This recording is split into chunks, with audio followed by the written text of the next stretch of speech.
Welcome back. Time for another deep dive. And today we're looking at something really relevant for brands right now, eco-friendly promotional products. Yeah, definitely. We've got some great source material here from Cubic Promote. Exactly.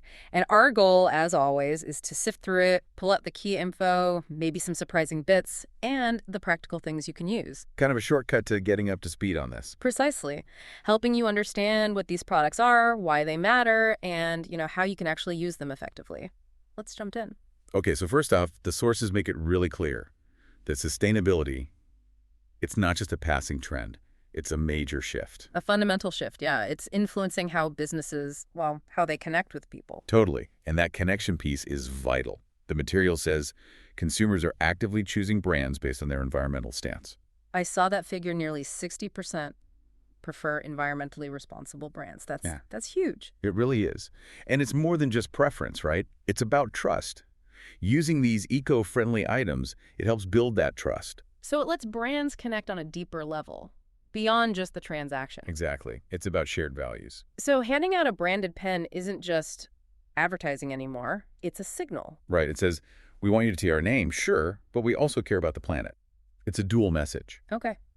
And these items help reduce waste, support environmental goals. That all makes sense. And the sources mention specific industries like healthcare, hospitality, where meeting those corporate social responsibility goals is becoming really important. Right, CSR. Okay, so that covers the why. But what actually is an eco-friendly product according to this material? The term gets used a lot. Yeah, it can be a bit vague sometimes. But Cubic Promote lays out some specific criteria, which is helpful. Okay, what are they? There are 4 main points. 1, if it's made with over 50% recycled materials. Like recycled paper or Yeah. RPE plastics, the stuff from bottles. Exactly. Giving that waste a new life. 2nd, if it's made from renewable sources. Things like bamboo or FSC-certified paper from managed forests. Precisely. 3rd criterion is pretty straightforward. The material itself has to be recyclable when the product's done with. Okay, and the last one? This one's quite practical. The product replaces an equivalent disposable one. Ah, like getting a reusable coffee cup instead of using paper cups all the time. Yeah, that kind of thing. That replacement factor has a big impact on waste reduction. Makes sense. And they also add that, products that just promote a sustainable message get some environmental points too. Interesting. So it's a clear framework, even if definitions might vary elsewhere. Right. It gives you something concrete to work with when choosing products from them. Okay, moving on. The sources also spend some time clarifying terms that often get mixed up.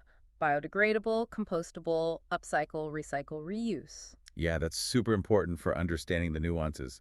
Let's break those down a bit. Okay, where should we start? Upcycling. Sure. Upcycling, according to the material, is about taking discarded stuff and creating something new and, importantly, better or more valuable from it. Repairing, refurbishing, repurposing. Like turning old T-shirts into a quilt or using toilet paper rolls to organize cables, stuff you see online with hashtag upcycling. Exactly that kind of creative reuse. It gives unwanted items new value. Okay. Then there's recycling. That's more familiar, maybe. Yeah, recycling is the process of breaking down used material into its raw form before making something new out of it. So taking your paper, plastic bottles, glass jars to a facility. The source mentions manuals, bulbs, cartridges, e-waste too. Right. And it also includes buying items made from recycled materials. That's part of the cycle. They suggest simple things too, like putting recycling bins in the office. Easy enough. What about reusing? Reusing is maybe the simplest. Just using an item again and again as long as it works. No extra processing needed. Like donating extra promotional mugs you have, or actually using branded mugs for client meetings instead of disposables. Exactly. The source says Cubic Promote does this themselves. It's often the most affordable and direct way to reduce waste. Okay, now the tricky ones. Biodegradable and compostable. What's the difference? Right. So biodegradable means the material can be broken down naturally by microbes, soil, water, returning nutrients to the earth. Think bio for life. Degradable for breakdown. So it breaks down into natural stuff without harmful waste, ideally. Ideally, yes. In a compost heap or even a landfill, though, conditions matter. Temperature, moisture, oxygen. They all affect how quickly it happens. It can be aerobic with oxygen or anaerobic without. Okay. So how is compostable different? Compostable is more specific. These materials are designed to break down within a composting environment, specific conditions with microorganisms. Biodegradable is broader. It can happen in soil or water, too. Ah, okay. So compostable is a specific type of biodegradable needing those composting conditions. Got it. That distinction is pretty key when you're choosing products or figuring out disposal. Definitely.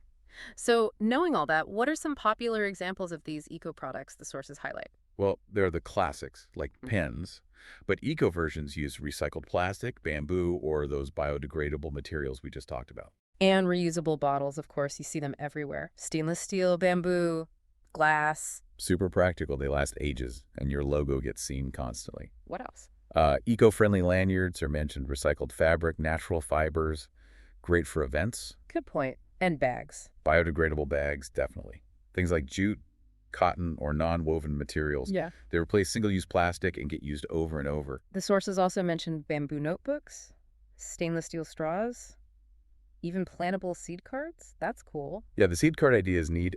The product literally grows. It shows there's actually a lot of variety out there. And crucially, the source says they're just as customizable, right? Printing logos, messages. Absolutely. You're not sacrificing the branding aspect by choosing eco-friendly. Okay, so you've chosen your eco product, got it branded. How do you get it out there? What distribution channels work well? The sources say they're really versatile. Trade shows and conferences are a natural fit. Yeah, I can picture getting a tote bag filled with sustainable goodies. Exactly. Employee gifts are another good one, like giving reusable drinkware or bamboo cutlery sets. It reinforces internal green initiatives. Smart. Shows appreciation and aligns with company values. Retailers can use them as purchase incentives, too. Mm-hmm. And they work well in loyalty programs. People value useful, sustainable items. Okay, let's get into the branding itself. The sources list quite a few methods for putting your logo on these things. Yeah, there's a good range. 8 methods listed.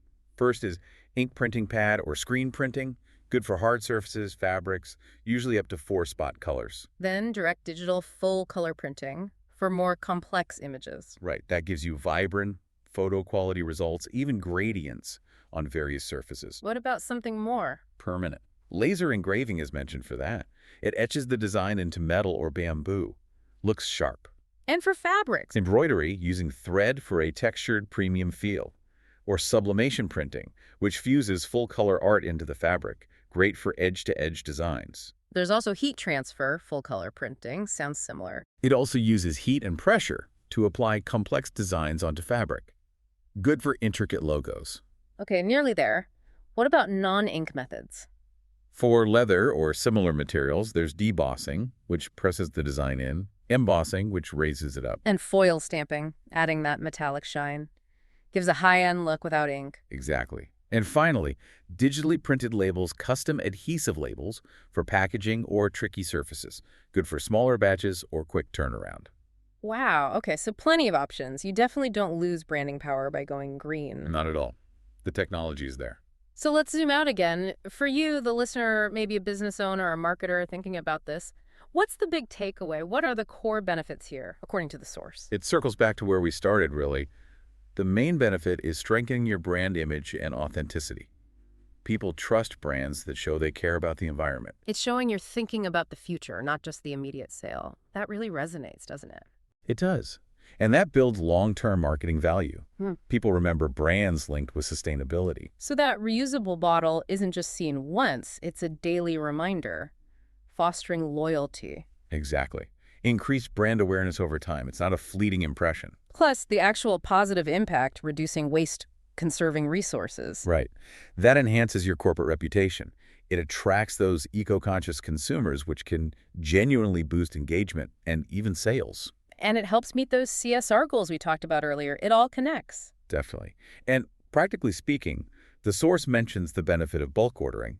It's more cost-effective, you get better reach, and there's often tiered pricing. Discounts for larger quantities like 50, 100, 250, up to 1,000 plus. Yeah, and they stress that quality remains high even on large orders. One last practical thing, the ordering process itself. The source outlines Cubic promotes process as being quite simple. Very streamlined, it seems. 5 steps. Starts with an inquiry online. You just say what product you want and how many. Then you get a quote back quickly. Within an hour during Aussie business hours, it said. Yeah, pretty fast. Then you send your logo. They create a mock-up, a visual proof. So you see exactly what it will look like. You approve that, pay the invoice. And then it's production and delivery, usually 1-2 weeks after you approve the artwork, though they mention express options too. Tin straightforward. Takes the hassle out of it. Looks like it. Okay, so we've really covered the ground here.